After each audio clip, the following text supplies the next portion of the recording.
بسم الله الرحمن الرحيم الحمد لله الذي بنعمته تتم الصالحات وأفضل الصلاة وتم التسليم على سيدنا محمد وعلى آله وصحبه أجمعين. السلام عليكم ورحمة الله. L'imam Ahmad ibn Hanbal radiyallahu anhu dans son Musnad rapporte un hadith dans le Musnad de Abdullah ibn Amr ibn al-As, un bédouin. Les bédouins n'assistaient pas en permanence au cours du prophète sallallahu alayhi wa sallam, donc ils n'ont pas été éduqués comme les compagnons proches.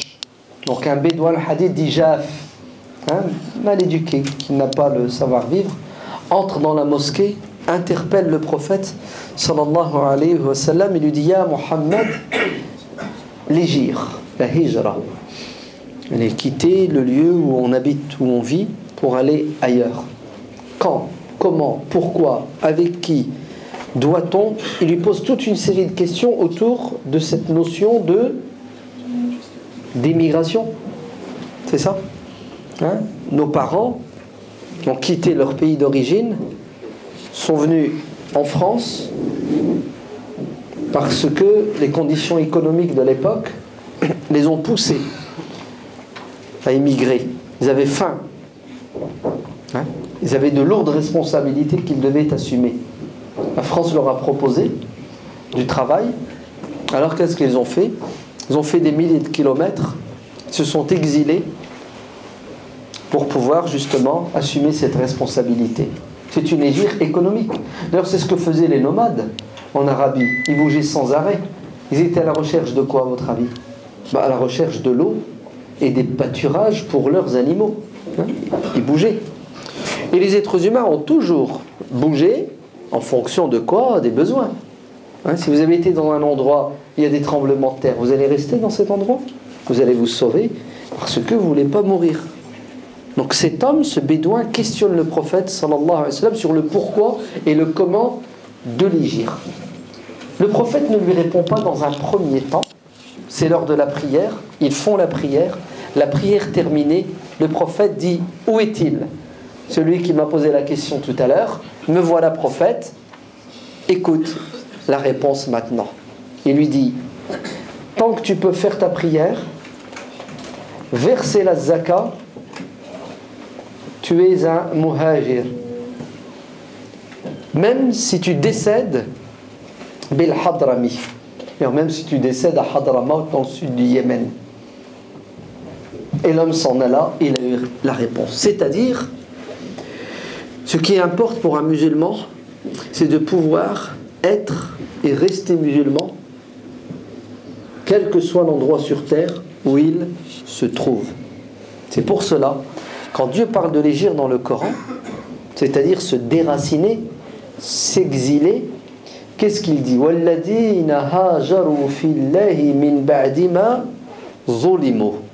C'est-à-dire ceux qui ont été contraints à quitter leur ville, leur région, leur pays, ceux qui ont été déracinés malgré eux, parce que, alors qu'est-ce qui les a poussés à partir? Az-zulm, l'injustice.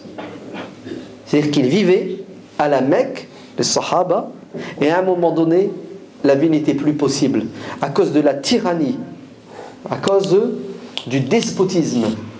De qui? De cette minorité qui dirigeait la Mecque, qu'on appelle Al-Mala'u, les notables, l'oligarchie, ceux qui ont le pouvoir économique, politique, médiatique et religieux, qui voyaient dans l'islam une religion conquérante. Non, qui voyaient dans l'islam une religion concurrente.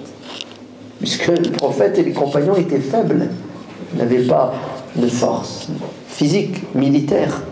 Mais ils ont compris que l'islam, un jour ou l'autre, gagnerait les cœurs et que ça n'allait pas faire leur bonheur à eux, égoïstes et profiteurs qu'ils sont. Alors les Sahaba qui subissent cette injustice à la Mecque, qu'est-ce qu'ils font? Lorsqu'ils ne peuvent plus la supporter, ils quittent la Mecque et le prophète sallallahu alayhi wa sallam leur dit d'aller en Éthiopie. En Éthiopie, qui est un pays chrétien, car là-bas en Éthiopie, il y a un roi, un régime qui a à sa tête un roi qui est juste. Et qui dit justice dit liberté. Car il ne peut y avoir de justice s'il n'y a pas de liberté. Et vous savez tous que Dieu nous a créés libres. Et la pire des choses, c'est de faire d'un être humain libre un esclave. D'ailleurs, 3 personnes, Dieu ne sera sans pitié avec eux le jour de la résurrection. Et parmi les 3 personnes, celui qui fait d'un homme libre un esclave. Depuis, qui vous a autorisé de faire des gens des esclaves alors que leurs mères les ont mis au monde libre, dit Omar ibn al-Khattab. Deuxième raison qui a poussé les compagnons à quitter la Mecque pour aller s'installer à Médine ou ailleurs, c'est ce qu'on appelle al-fitna. Inna rabbaka, ton Seigneur, toujours dans la sourate Nahl, il est quoi? Il est pardonneur et il autorise à qui? Min ba'di ma futinu, c'est-à-dire ces musulmans qui n'ont plus la liberté d'être musulmans. Quand tu vis dans un milieu qui devient intolérant, où tu n'as pas le droit d'être toi-même, alors la solution, si tu as tout essayé pour rester toi-même, c'est de t'en aller. Voilà ce que le Coran dit. Le Coran nous dit que l'injustice et l'intolérance, donc le manque de liberté, et la hugra sont 2 causes, 2 raisons, deux raisons qui te permettent de quoi? De déménager, de partir. Sinon, est-ce que vous connaissez un être humain intelligent qui va quitter son pays, son village natal, sa ville, ses amis, ses voisins, sa maison, ses souvenirs, pour le plaisir? D'ailleurs, si tu déménages, c'est parce que tu as trouvé mieux. Sinon, tu ne bouges pas. Tous les êtres humains sont attachés à quoi? À l'endroit où ils sont nés, où ils ont grandi. La preuve, regardez nos parents. Ça fait 40 ans, 50 ans qu'ils sont en France, mais leur cœur et leur tête sont toujours au bled. Oui. Leur cœur et leur tête sont au bled. La preuve, quand ils sont venus en France, ils n'ont pas investi en France. Ils n'ont pas acheté de maison en France, la plupart. Ils ont acheté leur maison au bled parce qu'ils avaient l'intention de retourner. Pourquoi ils ont l'intention de retourner? Parce qu'il y a une voix dans leur âme, dans leur conscient, inconscient, vous l'appelez comme vous voulez, qui leur dit: oh, tu viens de là-bas, tu as laissé ta famille là-bas, tu as laissé ton passé, tu as laissé tes souvenirs, tu as laissé le soleil, tu as laissé l'eau, tu as laissé plein de choses.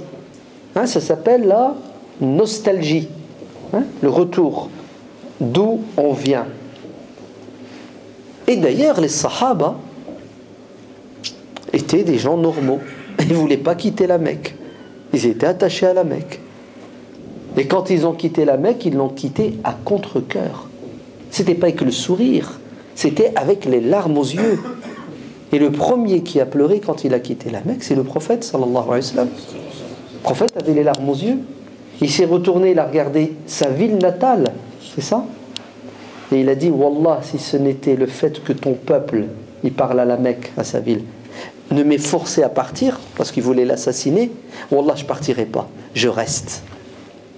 Parce que tu es le meilleur des endroits sur terre, celui que j'aime le plus, que Dieu aime le plus. Le prophète ne veut pas quitter la Mecque. Et pourtant, la Mecque, c'est quoi? Dans le langage de certains aujourd'hui, c'est un pays de kuffar. Non, elle n'est pas musulmane, la Mecque. Hein. Le système politique, économique, tout n'est pas musulman. C'est pas que la Mecque n'est pas musulmane, c'est que la Mecque est hostile à l'islam. Ouais, parce que tu as des non-musulmans qui n'ont pas de haine envers l'islam et les musulmans, qui acceptent la pluralité, la divergence, et le fait que tu sois musulman, ça ne les dérange pas. Mais tu as certains non-musulmans qui ont la haine, qui ne veulent pas que tu existes en tant qu'entité musulmane, et qui vont tout faire pour essayer de quoi? De retirer de ton cœur cette foi, cette croyance, ouais, quitte à utiliser la violence. C'est déjà arrivé, hein. C'est arrivé en Espagne, en Andalousie. Ouais. L'Inquisition, on te force à quitter ta religion. Écoutez, la Mecque, c'est pas qu'elle n'est pas musulmane, mais c'est qu'elle est l'ennemi de l'islam. Ah, je vais quand même mettre de l'eau dans mon thé. c'est pas toute la Mecque qui est l'ennemi de l'islam. À la Mecque, vous avez des gens qui dirigent et des gens qui sont dirigés. Ouais, tout le monde ne peut pas gouverner, vous êtes bien d'accord. Si on est 1 million de personnes, il n'y aura pas 1 million de chefs. Si on est des Arabes, si. Non? Bon, un petit peu, non? Vous n'avez pas vu dans la mosquée? Ouais. Dans la mosquée, tu fais des élections, tu désignes un président, tu désignes un conseil d'administration, il fait le bureau, et après, monsieur tout le monde, il vient, il dit pourquoi vous avez fait ça, vous devez faire ça. Non, demandez aux responsables, ils vont dire, ils te rendent fou. Ils n'ont pas encore compris qu'une fois que tu as voté, que tu as désigné des responsables, tu n'as pas à leur donner des directives, ce qu'ils doivent faire ou ce qu'ils ne doivent pas faire. Tu les as choisis en fonction de quoi? D'un programme. Et tu leur fais confiance, sinon tu ne les aurais pas choisis. Donc tu attends les prochaines élections, ils font un bilan, ça marche, tu les reconduis, ça ne marche pas, tu les vires et tu mets quelqu'un de meilleur. Non. Toi, il te choisit et te dit ce que tu dois faire et ce que tu ne dois pas faire. Et si tu as le malheur de ne pas aller dans son sens, il fait un petit groupe là-bas, ouais, et il prépare la fitna, la révolution. C'est terrible. Hein? Non, ça ne marche pas comme ça. Quand on est en groupe, le prophète alayhi salatu wassalam dit désignez un responsable. Vous désignez. Hein? Vous, le groupe, là, vous êtes à 3, vous êtes à 5, vous êtes à 100. Vous allez vous réunir, vous allez discuter et vous allez choisir le meilleur. Et si vous êtes tous pourris, vous choisissez le moins pourri. Mais vous n'avez pas le droit de rester sans chef, parce que si vous restez sans chef, vous avez quand même un chef qui s'appelle Shaitan. Ça s'appelle le chaos, le boxon. Mais oui, parce que si tu n'as pas un chef, tu en as 100. Et là, tu as 100 conflits, 100 oppositions. Donc on ne peut pas vivre dans une société et évoluer et vivre dans la paix si il n'y a pas d'organisation. Et l'organisation nécessite quoi? Des responsables. Et les responsables, c'est quoi leur boulot? C'est de servir la majorité. Ils ont été choisis pour être au service de qui? De la majorité. C'est pour ça, le peuple, vous, les adhérents de l'association, vous devez quoi? Vous devez assumer votre devoir. Votre devoir, c'est quoi? C'est de choisir vos responsables. Car si vous ne les choisissez pas, vous commettez un péché. Oui, c'est pas moi qui le dis, c'est Dieu, c'est le prophète alayhi salatu wassalam. Donc, qui crée le problème à la Mecque? C'est pas le peuple. Parce que le peuple, il aime bien le prophète Mohammed sallallahu alayhi wa sallam. Il l'a appelé As-Sadiqu al-Amin. Il avait une réputation. Avant d'être prophète, qui le suivait et qui continuera à le suivre, l'homme de confiance. Il était parfait aux yeux de tout le monde. Il était bon, il était généreux. Donc le peuple n'avait pas de problème avec Mohammed sallallahu alayhi wa sallam. Qui a créé le problème? Les dirigeants de la Mecque. Hein? Les Abu Jahl, Abu Lahab, Abu Truc, Abu Machin. Ouais. C'est-à-dire ceux qui voyaient dans l'islam un danger pour leur intérêt. Est-ce que les dealers, les vendeurs de drogue, ils aiment bien les flics? Les flics ripoux, ouais. Mais un flic, c'est quoi son boulot? C'est d'arrêter ceux qui ne respectent pas la loi et qui sèment al-fasad. Donc à la Mecque, les dirigeants ne veulent pas de cette nouvelle religion qui remet en question leurs privilèges. Donc qu'est-ce qu'ils vont faire? Ils vont ameuter le peuple. Ils vont dire au peuple, la masse, ouais, il est dangereux. Cet homme-là, Mohammed sallallahu alayhi wa sallam, il est dangereux. Il vous veut du mal. Ne le croyez pas, c'est un menteur. Hein? Attends, ça fait 40 ans qu'on vit avec lui. Ouais. Il a gagné tous les concours de bonté, de gentillesse. Et maintenant, vous nous dites qu'il est mauvais.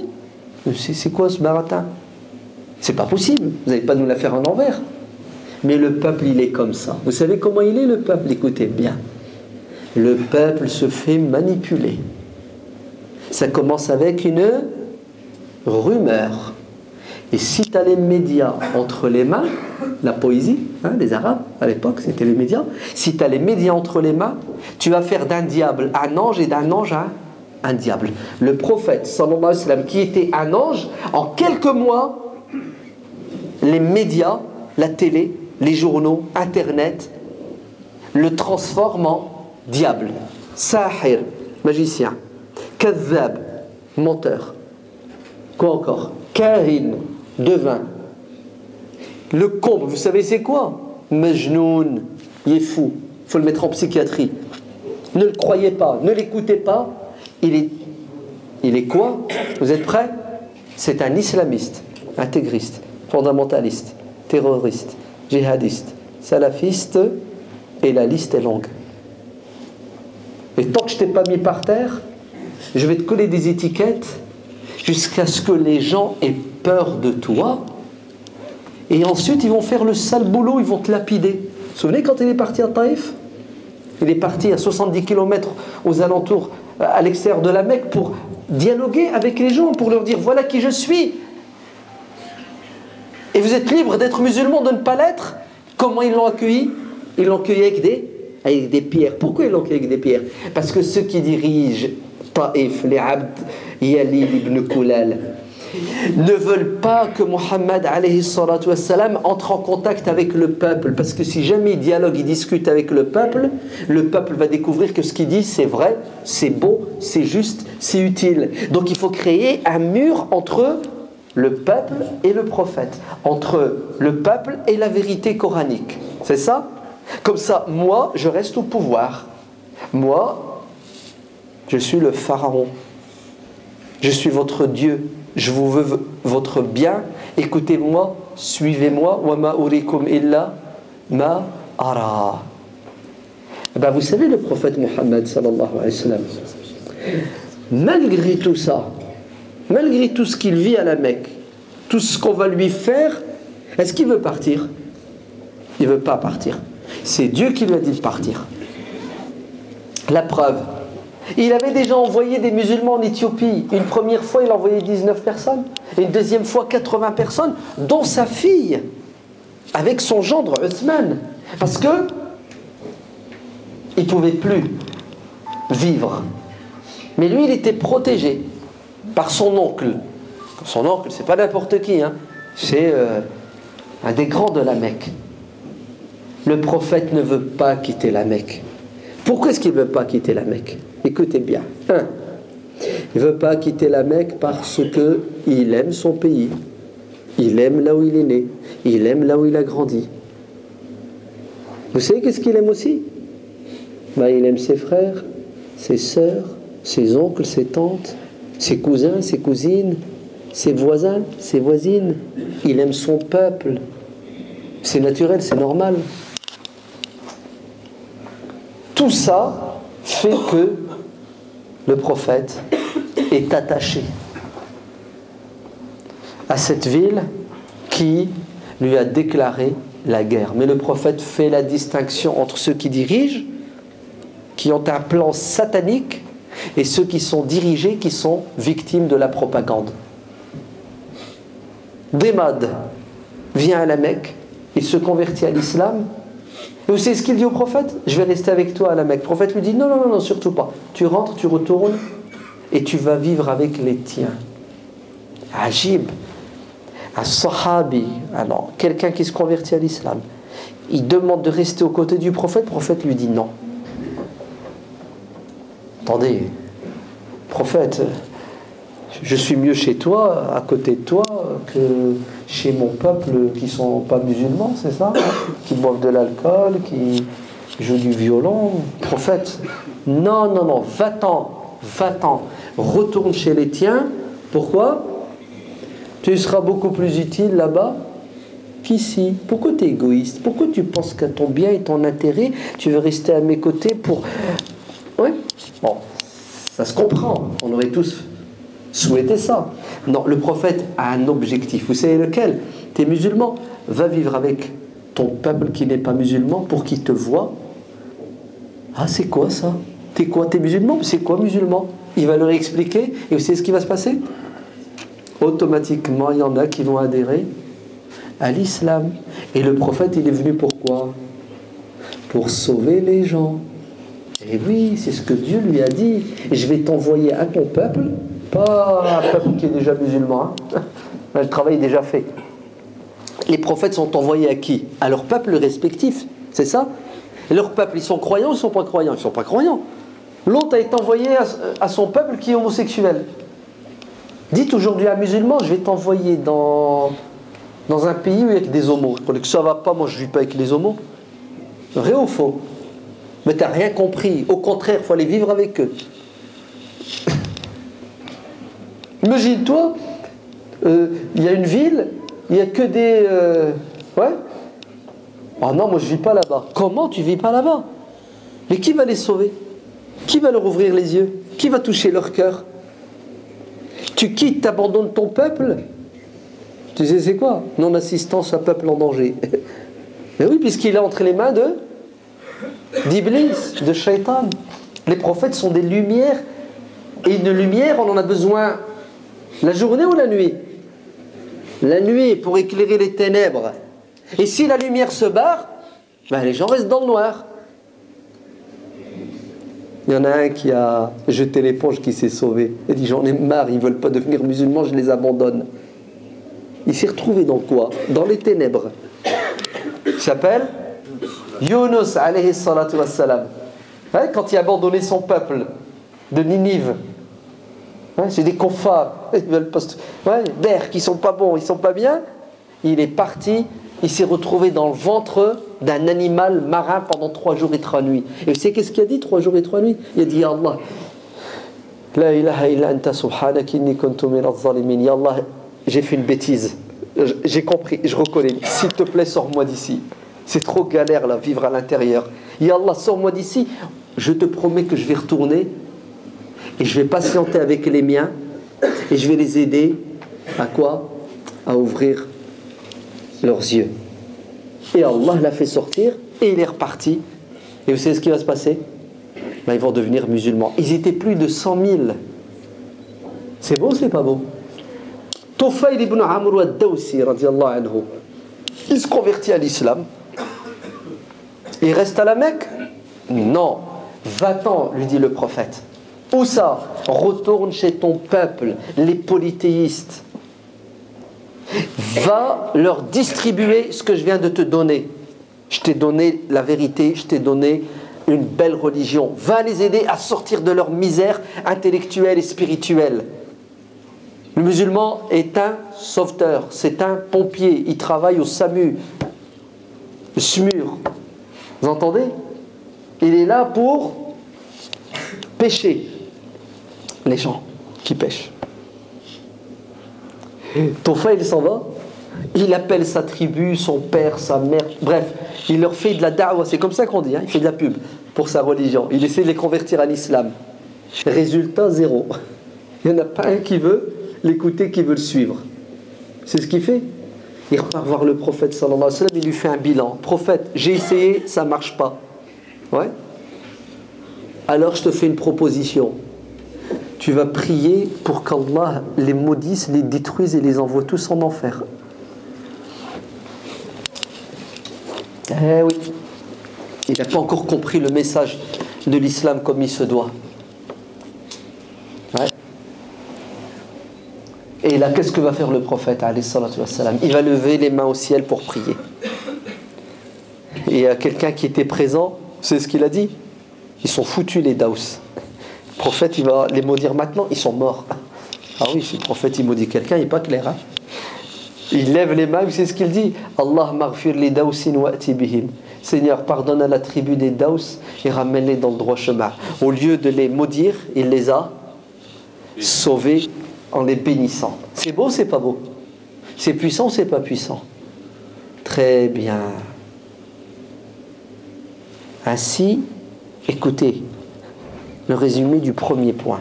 Un être humain, normalement constitué, a des racines. Et quand tu le déracines, tu le tues comme un arbre.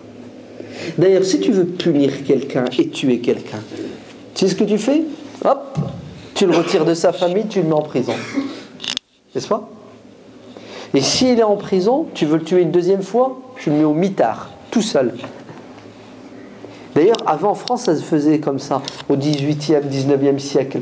Tu sais, les délinquants, qu'est-ce qu'on leur faisait? On les prenait, on les mettait dans des bateaux, on les envoyait en Guadeloupe, à Cayenne, à Mayotte, vous savez, là-bas dans l'océan. C'est une mort. Hein. Attends, oh. Allez. D'ailleurs, ils nous l'ont sorti aussi, la double peine. Vous savez, la double peine. Hein, tu fais 2 ans de prison en France, après, tu es d'origine algérienne ou tu es de nationalité marocaine ou truc, hop, je te renvoie. Ça s'appelle double peine. Et entre nous, ça existe en islam. Hein. Ça existe. Hein. Il y a un hadith qui dit, celui qui fornique plusieurs fois, au bout de la 3e fois, c'est la punition plus l'expulsion. Ah oui, tu l'expulses. Il habite à Paris, il fait des conneries à Paris, il veut pas il veut pas marcher droit, tu l'emmènes à Marseille.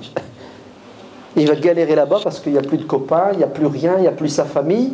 Quand il va voir que c'est dur de vivre seul, d'être seul, de ne plus avoir de relations sociales, il va dire « Seigneur, pardon, remettez-moi dans mon milieu naturel, je vais marcher droit. » Eh oui. Si vous voulez tuer quelqu'un, c'est ce qu'il faut faire. Il faut le déraciner. Dieu dit dans le Coran, وَلَوْ أَنَّ كَتَبْنَا عَلَيْهِمْ أَنِ اقْتُلُوا أَنفُسَكُمْ أَوْ اخْرُجُوا مِنْ دِيَارِكُمْ. Et si Dieu avait demandé aux enfants d'Israël de se donner la mort, imagine-toi, il y a un prophète, il vient, il te dit, Moussa par exemple, alayhi salam, Allah vous a dit de vous donner la mort. Vous faites quoi? Prophète Mohammed sallallahu alayhi wa sallam, maintenant, il ressuscite dans cette mosquée et il nous dit, si vous voulez le paradis, vous allez prendre un cutter, vous allez vous ouvrir les veines maintenant et vous allez mourir. Vous obéissez ou vous obéissez pas? Il y en a qui doutent, qui hésitent. Bon, c'est une hypothèse irréalisable. Laissez tomber. Vous êtes en face de Dieu. Dieu vous parle. Il vous dit, donne-toi la mort. Tu le fais ou tu le fais pas? Tu as intérêt de le faire, hein, sinon tu n'es pas clair. Parce que dans les 2 cas de figure, mourir, tu vas mourir. Autant que tu meurs parce que Dieu te l'a demandé et tu obéis. Parce que si tu refuses, tu vas quand même mourir, mais là, tu as l'enfer. Ouais, c'est logique. Ouais. Dieu, il fait ce qu'il veut, il dit ce qu'il veut. Il vaut mieux obéir que de désobéir. Très bien. C'est dur de se donner la mort. C'est même presque impossible. Vous êtes d'accord? Il faut désespérer. Il faut que la vie n'ait plus de goût à tes yeux. Qui c'est qui se donne la mort? C'est celui qui souffre, qui galère, qui n'a plus envie de vivre. Très bien. Nous, on fait tout pour rester vivant le plus longtemps dans le bonheur. Vrai ou faux? Très bien. Se donner la mort, c'est dur, c'est voire même impossible. Écoutez ce que Dieu dit. Et si je leur avais demandé de se donner la mort, moi, Dieu, ils n'auraient jamais obéi. Et si je leur demandais de quitter leur demeure, ils n'obéiraient pas non plus. C'est ce que ça veut dire. Ça veut dire que se donner la mort, c'est dur. Quitter son pays, c'est aussi dur que de se donner la mort. Se donner la mort, c'est se tuer physiquement. Déménager, quitter son pays, c'est se tuer socialement, psychologiquement, affectivement, sentimentalement. Très bien. Donc, le prophète aimait la Mecque malgré l'hostilité d'une partie des habitants de la Mecque avérée et l'hostilité des autres, malgré les difficultés. Il quittera la Mecque les larmes aux yeux. Et quand les Sahaba arrivent à Médine, ils tombent malades. Parce que les conditions atmosphériques ne sont plus les mêmes. Le prophète alayhi salam rend visite à Bilal qui est malade, à Abu Bakr qui est malade. Et vous savez ce que disent les Sahaba mécois qui ont fait l'hégire? Ils disent, ô messager de Dieu, demande à Allah de nous faciliter notre immigration. Parce qu'on galère. On galère physiquement à cause de la fièvre et on galère psychologiquement parce qu'on est ici physiquement mais notre cœur il est où? Attendez. attendez. Là il y a un truc, là ça va pas là. Mon cerveau il fume.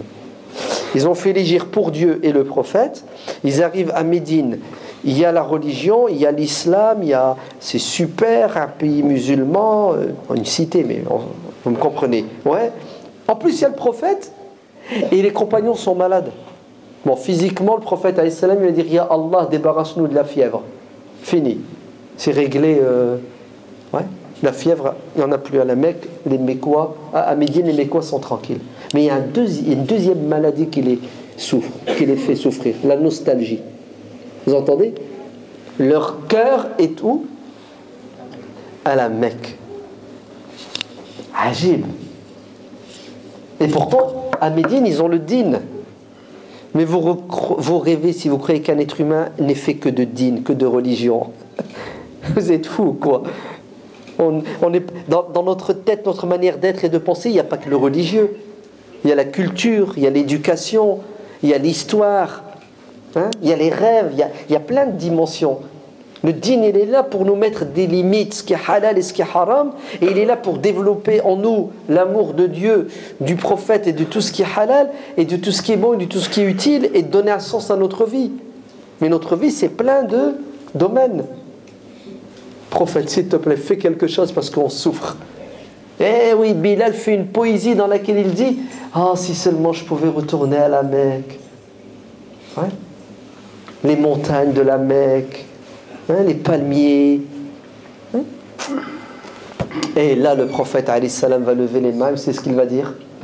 Ya Allah, fais-nous aimer Médine comme nous aimons la Mecque, voire plus. Oh, c'est puissant, c'est pas puissant. Fais-nous aimer Médine. Parce qu'on aime toujours la Mecque. Hein. On est ici, mais si on pouvait se barrer et retourner à la Mecque, on y va. Hein. Et là, Dieu va les apaiser et ils vont aimer Médine plus que toute chose.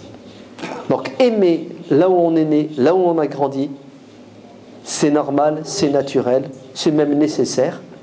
Ouais. D'ailleurs, si je veux te punir et te faire mal, je t'expulse, je te déracine.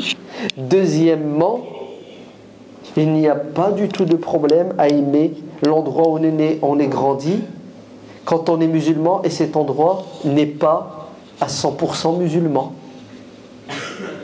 Voire même, il y a des gens qui sont hostiles à l'islam. Il y a des lois qui sont hostiles à l'islam. Ça va, vous pigez? Vous voyez où je vais là? Non? Vous êtes dans le train là? Hein, on avance ou on n'avance pas? Aïe, ouais. Bon, on va faire une petite pause. Ouais, là je vais clair et net. Je suis né en France. J'étais à l'école en France. J'ai joué au foot dans le mini-stade qui est là-bas. Eh oui. J'aime bien les frites. J'aime bien la choucroute. Ouais, strasbourgeois. Ouais. J'ai grandi avec Dorothée. Ouais. Vous entendez? Non, ça va? Ouais. Donc je suis français. De culture française. Ok? Je parle en français, je rigole en français. Même quand je traite en français. C'est normal, c'est ma langue. Je rêve en français aussi. Quand je fais des rêves, ils sont français. Eh oui, bien sûr. Donc mon pays, c'est quoi? C'est la France.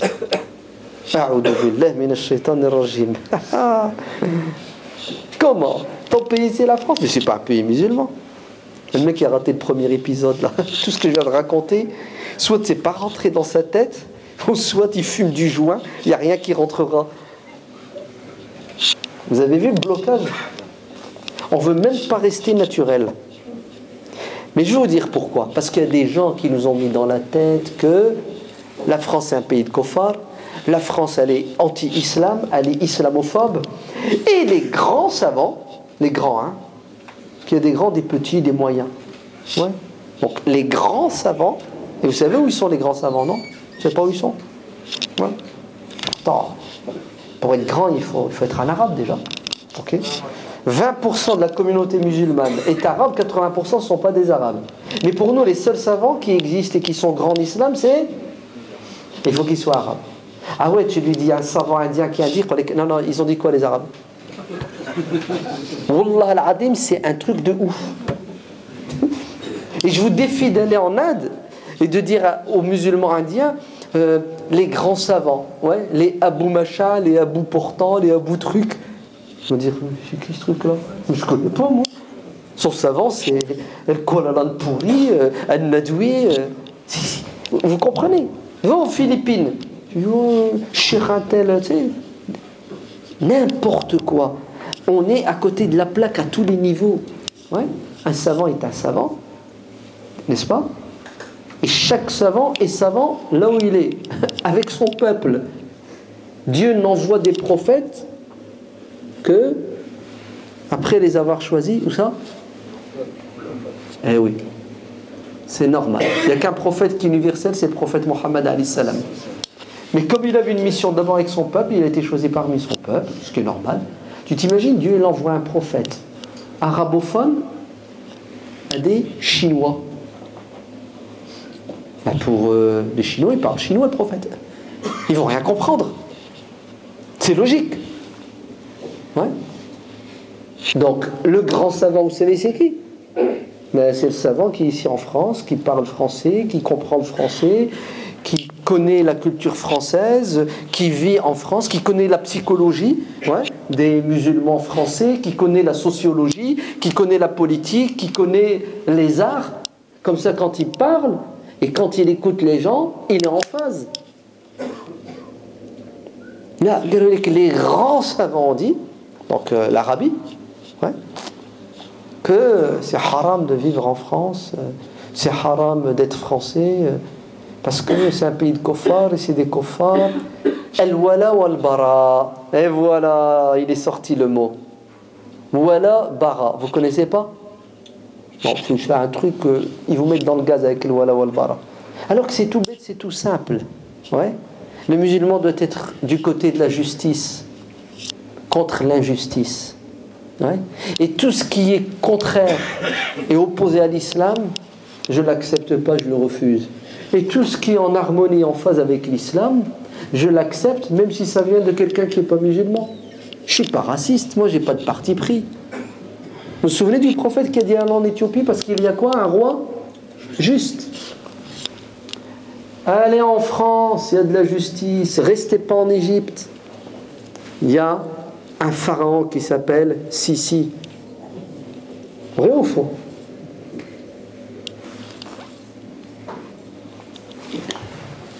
Regardez que la France, elle n'est pas musulmane. L'Arabie, elle est musulmane, l'Arabie. Va travailler en Arabie. Espèce d'esclave. Tu vas penser qu'à une chose. Comment te barrer? Spartacus. Wallah, tu penses qu'à une chose. C'est comment je fais pour sortir de cet enfer. Non, on rigole parce que en France, tu as la CGT, la CFDT. Ouais, et faux. Sud, il y a les syndicats, il y a le SMIC en France. Vous connaissez le SMIC? C'est beau le SMIC, hein? Ah ouais. C'est mieux, tu sais qu'est-ce qu'il y a en France? Elle est prud'homme. Ah oui, elle est prud'homme. Le mec qui déconne, je l'attends qu'au prud'homme, le patron. Tu sais qu'est-ce qu'il y a dans les pays du Golfe? Tu sais qu'est-ce qu'il y a? Il y a un seigneur, un maître, il te prend ton passeport, c'est ça? Tu lui oublies au doigt à l'œil, tu veux pas? Tu es expulsé, il te donne même pas 1 euro. Et si tu bosses pour lui, tu vas bosser 18 heures par jour, sous 40 degrés, et il te donne 50 euros. Et si jamais tu es une femme, il te viole quand il veut. Ça va? C'est très musulman, hein, tout ça. Ah ouais, c'est très islamique. C'est super. Et si jamais tu es un imbécile comme moi qui ouvre sa bouche, tu vas en prison. Non, tu n'as même pas le temps d'ouvrir ta bouche, il te coupe ta langue. Oh, c'est très musulman. Bravo, hein. Et si jamais tu as le tort de croire en la démocratie et tu votes pour des gens que tu estimes être les meilleurs, je te fais un coup d'état dans la tronche et tu ouvres ta bouche, je te tue. Vous n'avez pas vu les milliers de morts en Égypte? C'est très musulman, hein? Ah ouais, c'est très musulman ça. C'est quoi cette définition que vous avez de l'islam? Pour vous, l'islam, c'est quoi? C'est la prière et le ramadan? C'est le déguisement? Qamis? Barbe? C'est ça? Allez, plus tu as une dégaine de pseudo-musulmans, plus tu es musulman. Il y a des mosquées. Tu peux faire, t'entends l'adhan, tu peux faire ta prière partout. Oh, c'est musulman. Très bien. Je suis d'accord avec vous. Il faut qu'il y ait des mosquées, il faut qu'il y ait l'adhan, il faut qu'il y ait la prière quand je peux, quand je veux. Très bien. Et vous faites quoi? Ouais, il n'y a pas d'hôpitaux, il n'y a pas de travail. Il y a alors l'injustice. C'est musulman ça, tout ça? Il y a des voleurs qui dirigent, qui prennent les milliards du pétrole, du phosphate, du gaz, pour venir payer des prostituées ici. Quand ils leur donnent un pourboire, c'est 1000 euros, 10 000 euros. C'est islamique ça? Ah non, ce sont des pays musulmans. Pourquoi? Parce que ceux qui dirigent sont musulmans. Parce que ce sont des Arabes. Et puis, ils font la Umrah. Non, mieux, ils ont une barbe. Ouais. Allez, on a dénaturé la définition de l'islam. L'islam, c'est un tout. Et l'injustice ne fait pas partie de l'islam. Vous entendez? Allez vivre en Éthiopie car il y a un roi juste. Il y a plus d'islam en France que dans beaucoup de pays musulmans. Parce qu'il y a de la liberté. Regardez, déjà la liberté. Vous vous rendez compte de la liberté? C'est parce que c'est que la liberté. Demandez aux Arabes qui sont venus et qui se sont sauvés de France. Demandez aux Tunisiens qui ont subi le coup d'État de Ben Ali et qui ont vécu 25 ans en France en souffrant. Ou ceux qui sont restés 25 ans dans les prisons parce qu'ils voulaient faire la prière à l'heure. Demandez-leur, ils vont vous dire « Vive la France !» Quoique, entre nous, ce qui se passe dans les pays musulmans, les États-Unis, les pays occidentaux, ils sont pour beaucoup. Ok? Mais je ne vous parle pas de la politique étrangère. Moi, je vous parle de... On est en France, on est citoyen français, on vit en France. Est-ce qu'on est sur le même pied d'égalité, oui ou non? Est-ce que c'est la même justice pour tout le monde? Eh oui, soyez justes. Donc, la France est musulmane dans le sens que en France, il y a de l'islam qui est appliqué. Liberté, l'égalité de droit, la justice, la solidarité, la propreté. Vous avez vu? L'égalité de chance, la gratuité de l'enseignement, la sécurité sociale. Et la CAF, radiyallahu anhuma, wa hafidahumullah, que Dieu les préserve et les protège, ces deux institutions. C'est pas islamique? Moi je me souviens, nos imams et nos savants, ils nous disaient toujours Omar ibn al-Khattab radiyallahu anhu, il a entendu une femme avec son bébé, et le bébé pleurait. Et il va lui dire, fais taire ton bébé, donne-lui le sein. Tu sais, c'est un bébé. Et il reviendra et le bébé continue à pleurer. Puis après, la femme, elle va dire, écoute, s'il pleure, c'est parce qu'il veut téter. Mais moi, j'ai décidé de le sevrer. Ouais. Donc un gosse, tu lui retires Bzoula, il n'est pas content. Omar, il dit, il est encore petit, donne-lui le sein jusque 2 ans. Il y a 9 mois, parce qu'il y a 1 an, c'est ce qu'elle lui dira. Elle lui dira, non, je fais exprès de le sevrer tôt pour qu'il reçoive ce qu'il doit toucher. Car l'État musulman à l'époque donnait, vous savez quoi? Des allocs. Eh oui. Pour un enfant à partir du moment où il mange. Donc cette femme, elle voulait toucher de l'argent le plus tôt possible. À quel prix? Les pleurs de son enfant. Vous savez qu'est-ce qu'a fait Omar le lendemain matin, à la prière de Subh? Les Sahaba ont dit qu'il pleurait tellement qu'on ne savait pas ce qu'il disait comme sourate. Il va dire aux gens, restez assis, j'ai pris la décision que vous toucherez les allocs dès la naissance de l'enfant. Vous pouvez dire à vos femmes de donner le sein à leur gosse le plus longtemps possible. L'alloc ne sera plus conditionné au sevrage. C'est beau ou c'est pas beau? Radiyallahu an Omar. Vrai ou faux?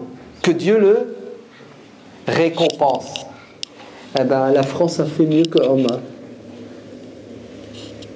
Oh, il a fait un péché. Il est musulman, Allah, je sais pas, on a un blocage. La France a fait mieux qu'Omar. Tu touches les allocs alors qu'il n'est pas encore sorti, le gosse. Ouais. Et le gosse il est dans le ventre de sa mère, c'est du gratuit à 100%. C'est ça. Il n'y a même pas de couche. Il n'y a rien. Au moins quand il sort, il tète, il faut changer les couches, il y a un peu de dépenses. Il est dans le ventre de sa mère, il touche pas. C'est beau ou c'est pas beau? Elle est belle ou elle n'est pas belle, la CAF? Elle est islamique ou elle n'est pas islamique, la CAF? Vous le lire. Ah ben dites qu'Allah la protège. Ah non, elle n'est pas islamique parce qu'elle n'est pas en arabe. Pour que ça soit islamique, il faut que ça soit en arabe, il faut que ça soit fait par un musulman. Voilà. Si c'est fait par un musulman et c'est en arabe, c'est islamique. Si c'est fait par un non-musulman, ouais, c'est pas islamique. Vous avez vu à quoi on s'arrête? C'est terrible quand même, hein? Comment voulez-vous être des citoyens et assumer votre devoir de citoyen si dans votre tête vous avez un problème avec votre pays parce que vous considérez votre pays comme quoi? Allez, des koffars. 2, ils sont tous pourris. Ils nous aiment pas. T'as vu ce que la France a fait en Algérie? Vous comprenez, on a des blocages psychologiques, si bien qu'on est fermé et hermétique. Et tout ce qui nous intéresse dans notre pays, c'est gratter, gratter. Tes droits, ouais. Même ceux qui ont décidé de se barrer, les GIR, ouais, ils gardent un lien, un cordon ombilical avec la France, qui s'appelle la CAF et la Sécu. Wallah al-Adim. Et le mec, il est parti dans un pays musulman, chez ses frères musulmans. Quand sa femme, elle va accoucher, il l'emmène pas à l'hôpital musulman chez les médecins et les infirmières musulmanes. Il te la ramène en... Tiens, c'est l'islam là-bas, reste chez les musulmans. Vas-y, reste là-bas si t'as un rage. Va jusqu'au bout. Hein? Son gosse, il est malade. Il a une petite tumeur cancéreuse. Pourquoi tu le ramènes en France se faire soigner? Je croyais que c'était un pays de koffars. Je croyais que la France n'allait même pas l'islam.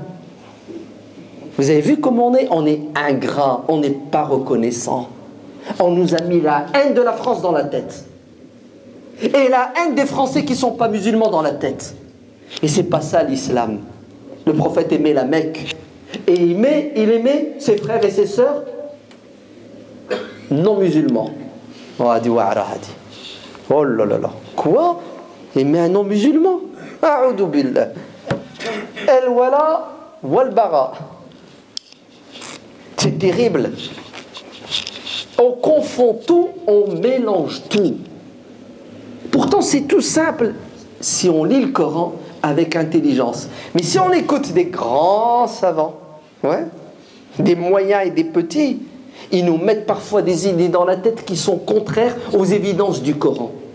Wallah, j'étais à la Mecque, entre le Maghreb et l'Aïcha, je me déplace et il y a un grand savant, ouais, qui est en train de faire un grand dars. Ouais. Et vous savez ce qu'il est en train de dire? Le musulman doit détester le mécréant. Car Dieu dit dans le Coran, La tajidu qawman yu'minuna billahi wal yawmil akhiri yuwadduna man hadda Allah wa rasulahu, etc. Walau kanu abahum. Traduction. Un vrai croyant qui croit en Dieu au jour dernier ne peut pas aimer. Qui ça? Les mécréants. Regardez la traduction. Je vous ai arnaqué là. Vous entendez? Je vous ai arnaqué. Ouais, je vous ai traduit et vous allez comprendre une chose qui est contraire à ce que le Coran dit. Ouais. Dieu ne dit pas que tu n'as pas le droit d'aimer celui qui n'est pas musulman. Il te dit que tu n'as pas le droit d'aimer l'ennemi de l'islam. Yuwadduna man hadda Allah wa rasulahu. Ceux qui combattent l'islam. Voilà, lui tu n'as pas le droit de l'aimer. C'est un ennemi. C'est ça? Il veut ta peau. Il veut la peau de ta religion. C'est ton ennemi. C'est normal. Attends, on n'est pas des tarés quand même. Hein. Tu me mets une droite, je vais te tendre la gauche pour m'en mettre une autre. Moi, je suis pas comme ça. Hein. Je fais tout pour que tu m'en mettes pas une. Et si tu me la mets, je t'en mets une. Comme ça t'évitera de m'en mettre une deuxième. L'injustice, il faut la combattre. C'est ça? Très bien. Mais bien entendu que c'est naturel et c'est humain d'aimer son pays. Ouais, même s'il n'est pas musulman. Astaghfirullah, regardez comment je dis n'importe quoi. Mon pays, les musulmans en partie. La France est musulmane en partie. La France est majoritairement musulmane. Et il y a certains pays dits musulmans qui sont majoritairement anti-musulmans. Parce qu'ils sont dirigés par des injustes, tyrans, despotes, dictateurs, voleurs, violeurs, Et les lois sont injustes. Et c'est pas musulman. Et un non-musulman, où est le problème d'aimer un être humain qui est aimable? Alors, je vous croyez que le prophète, alayhi salatu wassalam, il n'aimait pas son peuple, Quraysh?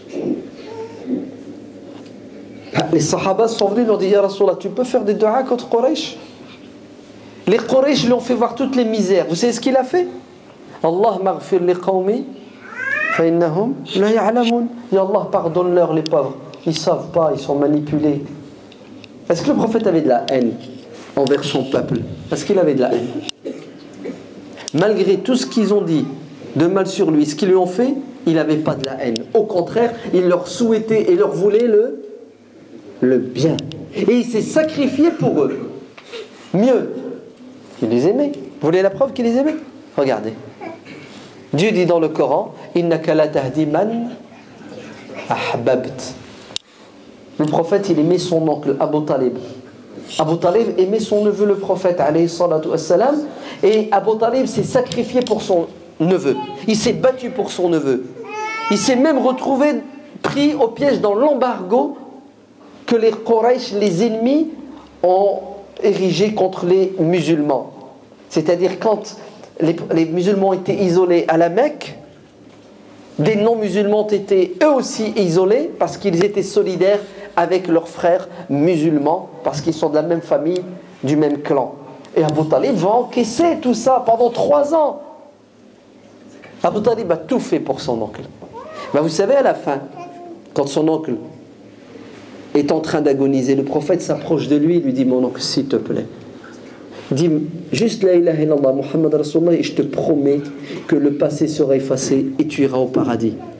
Son oncle a dit non, je ne vais pas abandonner la religion de mes ancêtres maintenant. Et il est mort sans se convertir à l'islam.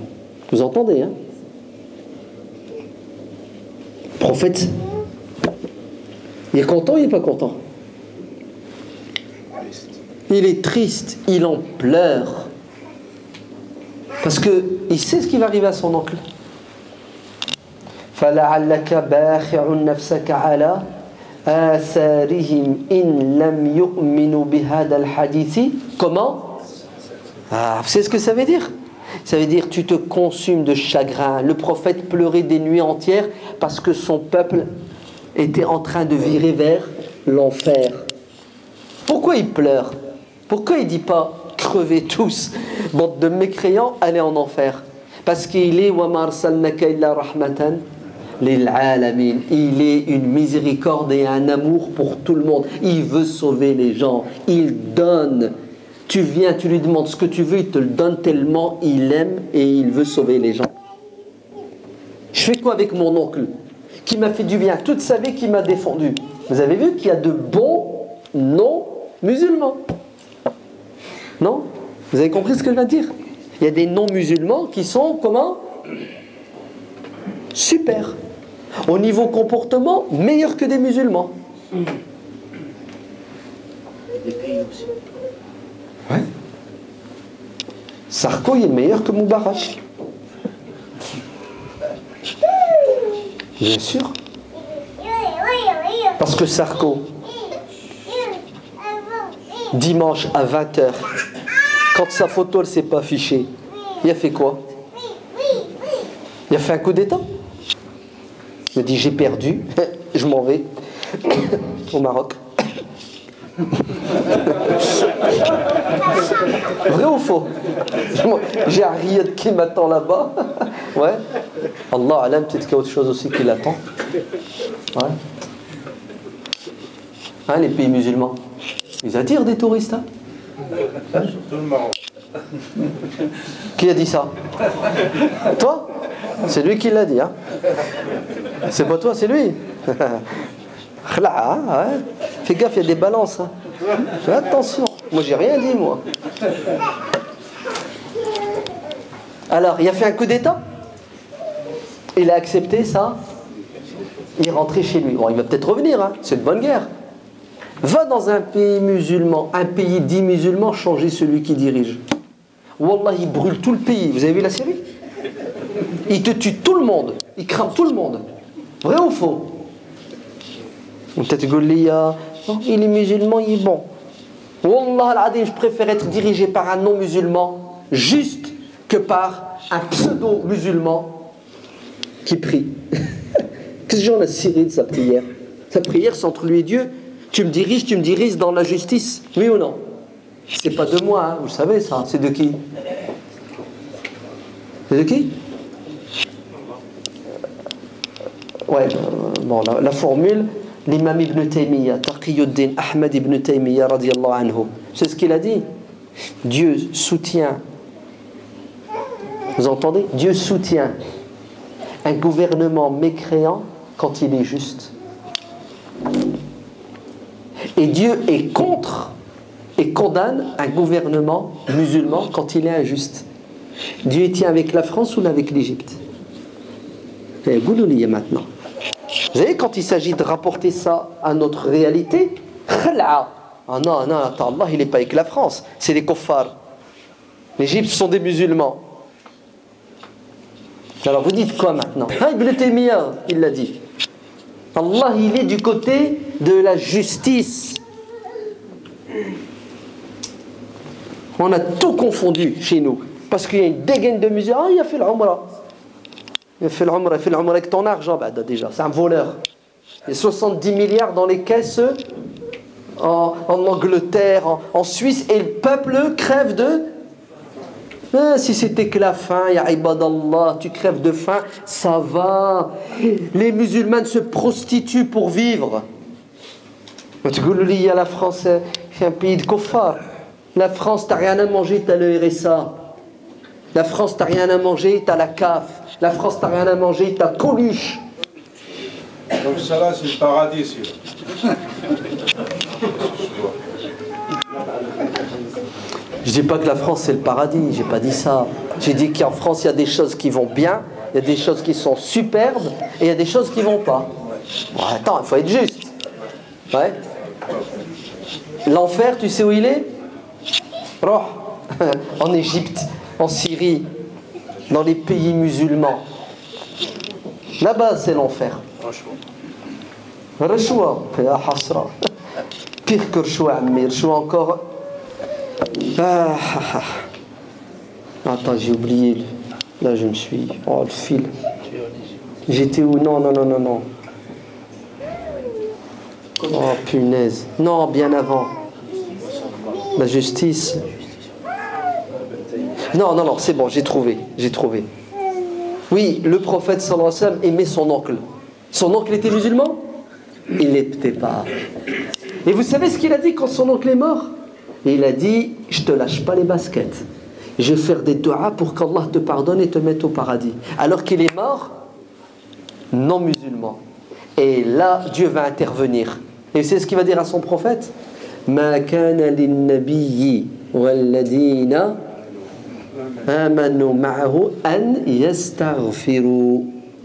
C'est-à-dire, ya Muhammad, malgré l'amour que tu as envers ton oncle, il a fait le choix de mourir non musulman, tu dois respecter son choix, tu n'as pas à le faire entrer au paradis malgré lui. Il a fait le choix de mourir non musulman, tu le laisses dans cet état.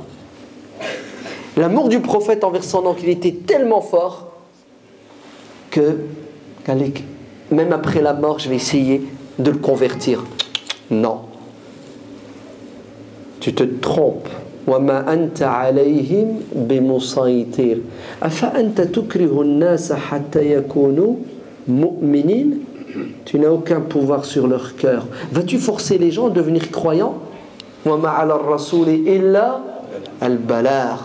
Ton devoir c'est de transmettre et non pas d'imposer. Le prophète il aimait son oncle. Pourtant il n'est pas musulman. Et c'est normal que tu l'aimes. Il t'a défendu. Il t'a fait du bien, il t'a pas fait du mal.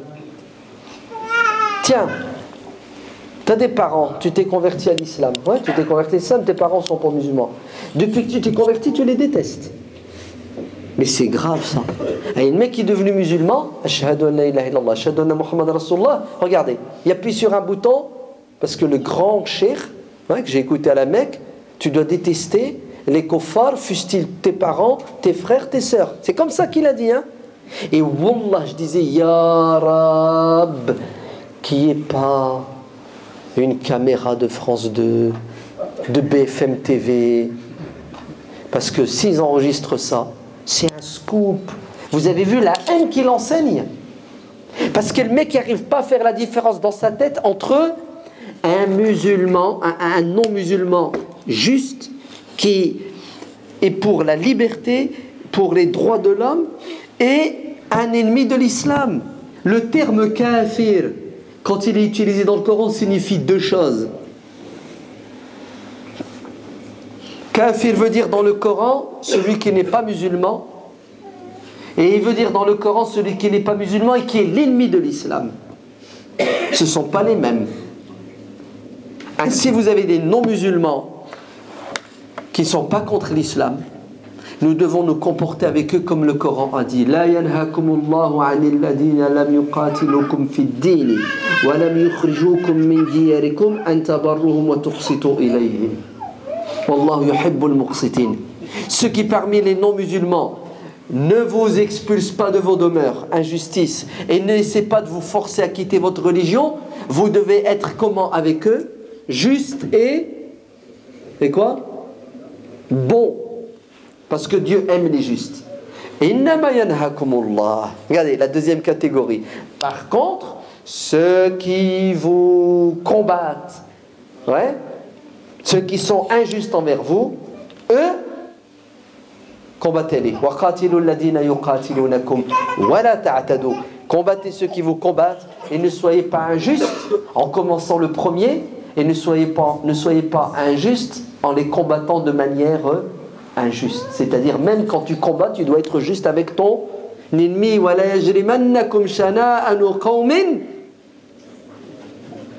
Si vous avez de la haine envers votre ennemi, cette haine ne doit pas vous aveugler si bien que vous devenez injuste envers lui.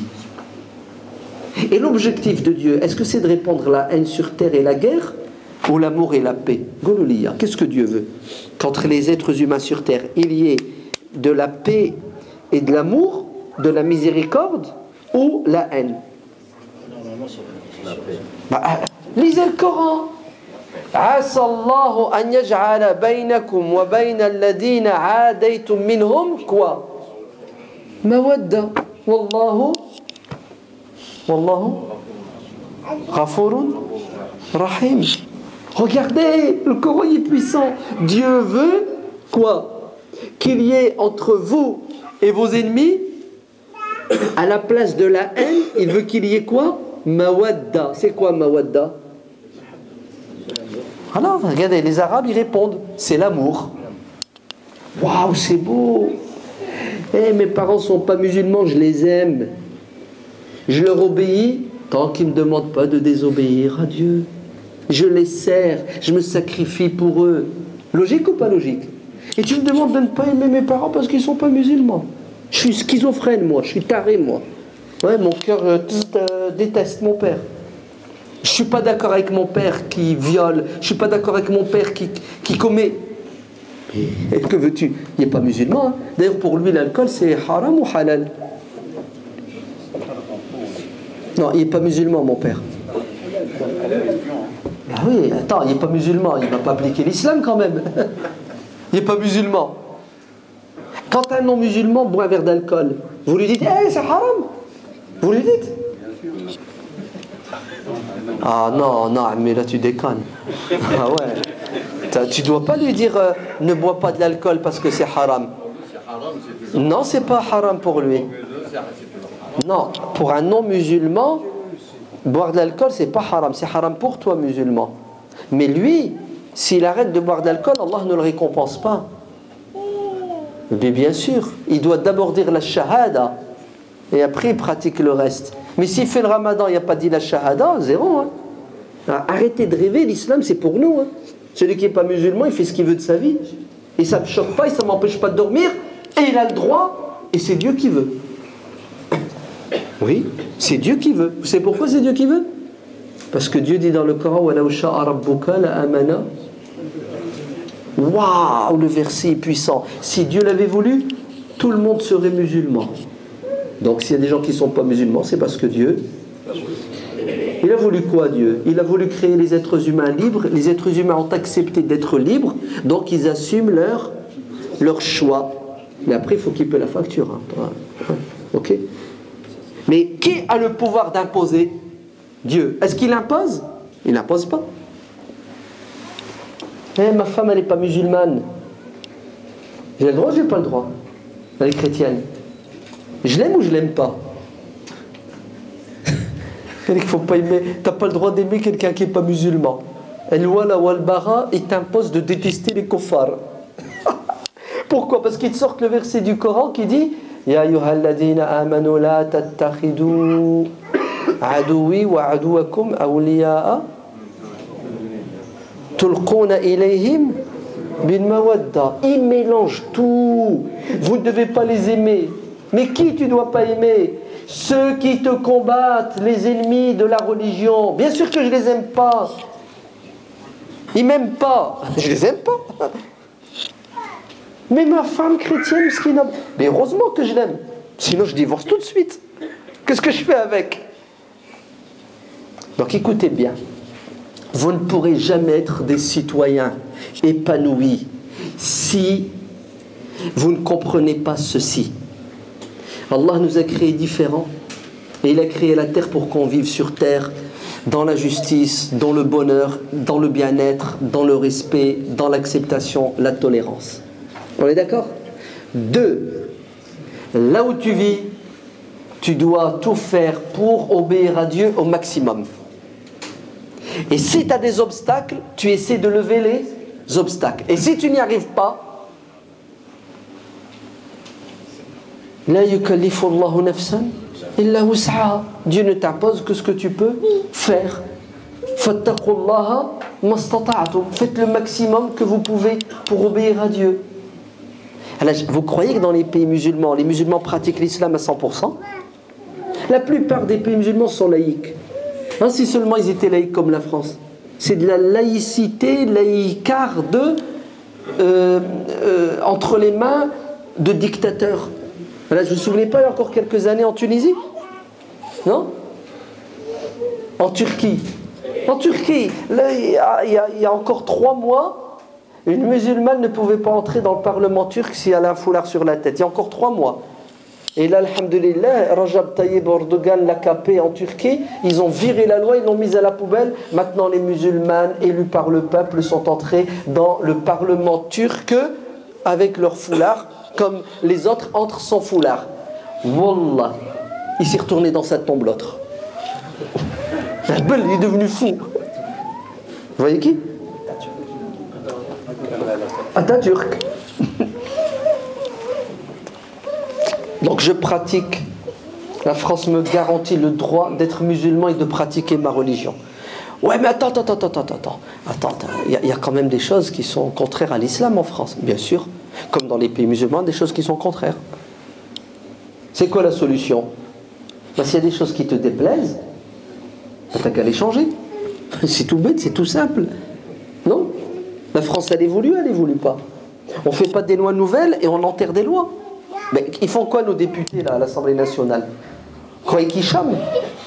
C'est ce qu'ils font? Ils travaillent nuit et jour, du moins j'espère, ouais, pour faire avancer la France. Dans quel sens? Dans l'intérêt général, dans le bien-être de tout le monde. Bon, parfois ils se plantent, même pas. Parfois on n'est pas d'accord avec eux. Comme la loi là qu'ils ont votée pour interdire aux filles de porter le foulard à l'école. Elle existe cette loi, hein, le 15 mars, c'est ça, 2004. Vous êtes pour ou vous êtes contre? Vous êtes contre. Pourquoi vous êtes contre? Parce qu'elle restreint la liberté de ces musulmanes-là.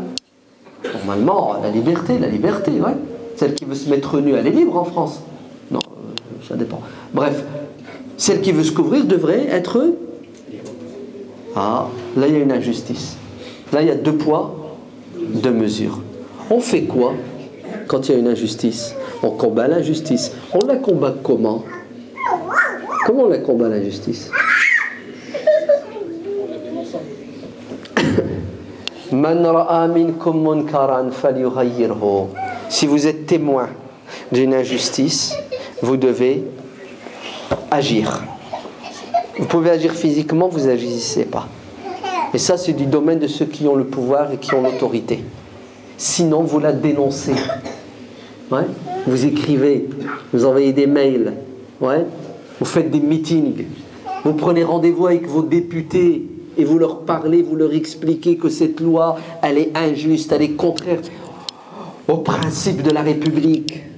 Ouais. Elle est contraire à la liberté fondamentale. Et j'ai honte en tant que Français d'interdire à une jeune fille de s'habiller ou à une mère d'accompagner ses enfants quand il y a une sortie scolaire parce qu'elle a un voile sur la tête. Ben, vous savez ce qui va se passer si vous faites pression démocratiquement comme il se doit? Ben, la loi, elle va être abrogée. Car les lois faites par les hommes sont défaites par les mêmes hommes. Et vous savez pourquoi ils ont fait la loi? Vous ne savez pas pourquoi? Parce qu'il y a des gens qui ont fait pression sur les députés pour qu'ils fassent la loi. Vous avez fait pression sur les députés pour qu'ils enlèvent la loi? Bien fait pour vous. Ça vous apprendra. C'est ce que vous méritez. Voilà. Que voulez que je vous dise? C'est tout bête, c'est tout simple. Mais le problème, c'est quoi? C'est que vous êtes bloqué psychologiquement et religieusement. Avec des gens qui vous disent que vous n'êtes pas chez vous. Vous n'avez rien à faire ici. Et celui qui se sent pas chez soi, il fait quoi? Il fait le minimum. Quand tu pars en vacances, admettons tu pars en vacances où ça, en Turquie, hein, tu vas en Turquie, une semaine. Quand tu arrives en Turquie, tu cherches à acheter une maison? Non. Tu vas à la NPE pour trouver du boulot? Non. Pourquoi? Parce que tu es de passage. Dans votre tête, vous croyez que vous n'êtes pas en France, vous n'êtes pas chez vous en France? Ils ne nous aiment pas, ouais. Ils ne veulent pas de nous. Vous avez vu, ouais. C'est des koffars, on n'arrivera jamais à vivre avec eux, on n'a pas les mêmes idées. Vous avez vu?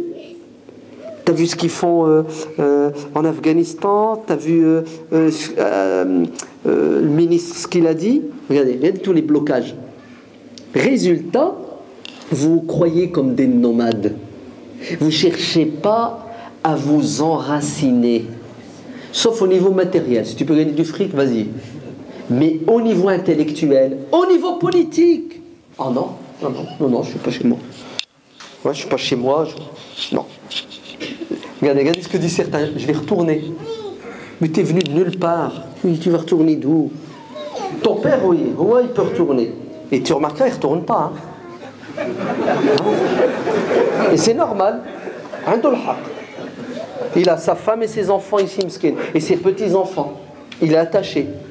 Et en plus, il y a la sécu, il y a les hôpitaux, il sort dans la rue, c'est propre. Il rencontre un flic, il ne flippe pas. Ouais. Il n'y a pas besoin de le choix. Mais tu es né en France, tu es chez toi, Allah yahdik, mon frère. Mais si tu es chez toi, pourquoi tu subis des injustices et tu dis rien et tu fais rien? Vous avez compris le problème où il est? Il faut débloquer. Il faut dénouer les nœuds qu'on a dans la tête, psychologiques et religieux et intellectuels.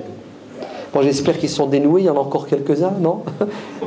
Bah, s'il y en a encore quelques-uns, c'est pas grave. On est là pour parler, pour échanger, pour évoluer. Avec les questions, les remarques, les critiques, tout ça, Inch'Allah, va être levé. On est d'accord? Donc, je suis français. Je suis fier d'être français dans ce que la France fait de bien. Et je condamne mon pays quand il se plante, quand il se trompe, et j'essaie de le corriger selon les lois de mon pays. C'est-à-dire, liberté, je m'exprime, je fais pression politique, je deviens moi-même un responsable politique. Vous comprenez? C'est ça la solution. Et وَتَعَاوَنُوا عَلَى الْبِرِّ وَالتَّقْوَى وَلَا تَعَاوَنُوا عَلَى الْإِثْمِ وَال...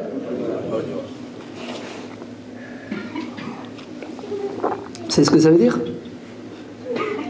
Accrochez-vous au tapis. Le prophète sallallahu alayhi wa sallam vient avec les sahaba à la Mecque pour faire le pèlerinage. Niet, vous le ferez pas. Interdit. Attends, on a fait 500 km, on a pris nos congés sans solde, on a ramené nos animaux à égorger, tout le monde a le droit d'aller à la Mecque, tout le monde a... Et vous nous interdisez, c'est de la hogra ou c'est pas de la hogra? C'est de l'injustice, oui ou non? C'est de l'injustice. Vous savez comment ça va se terminer?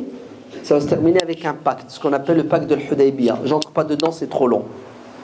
Et regardez ce que Dieu va faire. Il va révéler des versets du Coran, entre autres, ce verset. Vous savez qu'est-ce que dit ce verset? Écoutez bien. وَلَا يَجْرِمَنَّكُمْ شَنَآنُ قَوْمٍ أَنْ صَدُّوكُمْ عَنِ الْمَسْجِدِ الْحَرَامِ. Vous savez, ces gens qui vous ont empêché d'aller à la Mecque pour faire le pèlerinage, ils sont méchants ou ils sont pas méchants? Ils sont méchants. Que la haine que vous avez envers eux, hein, il y a de quoi avoir de la haine, hein, ne vous empêche pas d'être juste avec eux. On est d'accord? Point final. Ils m'ont fait du mal, il ne faut pas que je leur fasse plus de mal qu'ils ne m'ont fait. Je dois rester équitable et juste. C'est tout? Ça s'arrête là? Non. Et, donc, ne soyez pas injuste envers eux. Et, ET, vous êtes prêts? وَتَعَاوَنُوا عَلَى الْبِرِّ وَالتَّقْوَى وَلَا تَعَاوَنُوا عَلَى الْإِثْمِ وَالْعُدْوَانِ. Et entraidez-vous pour le bien et pour faire évoluer les choses dans le bon sens, et ne vous entraidez pas pour faire le mal et l'injustice. C'est-à-dire ces gens-là qui vous empêchent de jouir de vos droits. Vous entendez? Ne soyez pas injuste envers eux, que votre haine ne vous aveugle pas. Au contraire, faites le pas vers eux, essayez de trouver des terrains d'entente avec eux, essayez de faire du partenariat avec eux, malgré les divergences que vous avez avec eux. C'est puissant ou c'est pas puissant? C'est-à-dire ton ennemi, tu t'assois à la table avec lui, tu discutes avec lui, tu cherches les points communs avec lui, les désaccords tu les mets de côté parce que tu as besoin d'avancer, mais surtout tu vis avec. Ouais. Donc vous avez besoin de quoi? De réduire le fossé. C'est pour ça les jeunes, Allah yabarak fikum. Quand vous voulez manifester votre joie, sortez le drapeau français, pas le drapeau marocain ou algérien ou tunisien. Vous n'avez rien compris. Vous n'êtes pas français, mais si que vous l'êtes. Pourquoi vous vivez cette dichotomie? Pourquoi vous vivez ce conflit à l'intérieur? Tu n'as jamais mis les pieds au bled, et si tu l'as mis, c'est uniquement une semaine avec 2000 € dans ta poche, et tu fais le malin. Tu l'aimes, Hadak le bled, va y vivre. Soyez français et assumez votre identité française. Construisez votre société, améliorez-la. Et ce qui ne va pas dans la société, corrigez-le selon les règles de notre démocratie. Le pouvoir appartient au peuple, tout le monde a le droit de parler et tout le monde a le droit de réclamer ses droits et de se défendre pour ses droits. Bon, je vais m'arrêter ici, encore plein de choses à dire. Je suppose que vous aussi, vous avez des choses à dire. Vous savez que vous avez le droit de ne pas être d'accord. Hein. Ouais. On est en France, hein, n'ayez pas peur. Ouais. Mieux, vous avez le droit d'exprimer votre désaccord. Donc, si ce que j'ai dit c'est n'importe quoi, vous me le prouvez, je change d'avis. Allez, à vous la parole.